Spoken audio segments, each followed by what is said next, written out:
సబ్జా సీడ్స్‌ని అసలు ఎలా వాడాలో తెలియకపోతే మాత్రం నిజంగా చాలా ప్రమాదమే. తెలుసుకొని వాడితే మాత్రం దానిలో చాలా హెల్త్ బెనిఫిట్స్ అయితే ఉన్నాయి.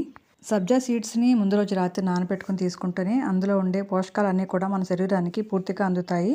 ఇందులో ఫైబర్, ఒమేగా 3 ఫ్యాటీ యాసిడ్స్, ఇంకా కాల్షియం, మెగ్నీషియం, ఫాస్ఫరస్ ఇవన్నీ కూడా ఉన్నాయన్నమాట.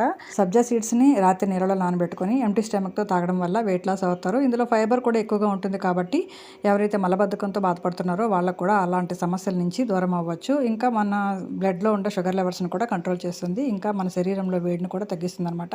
సబ్జా సీడ్స్‌ని ఎలా వాడాలో, వాడితే ఎన్ని హెల్త్ బెనిఫిట్స్ ఉన్నాయో తెలుసుకున్నారు కదా! కానీ ఎలా వాడకూడదో ఇప్పుడు తెలుసుకోండి. ఫారెన్‌లో ఒక ఆవిడ సబ్జా సీడ్స్‌ని నార్మల్ వాటర్‌లో కలుపుకొని అప్పటికప్పటికే తాగేసిందనమాట. అలా తాగడం వల్ల ఆవిడకి సబ్జా సీడ్స్ అన్నీ కూడా గొంతులో అతుక్కుపోయాయి. దీనివల్ల ఆవిడకి బ్రీతింగ్ ఇష్యూస్ వచ్చేసాయి. చాలా ప్రమాదం అయిపోయిందనమాట. హాస్పిటల్‌లో అడ్మిట్ చేశారు. చాలా సీరియస్ కండిషన్‌లో ఉందనమాట.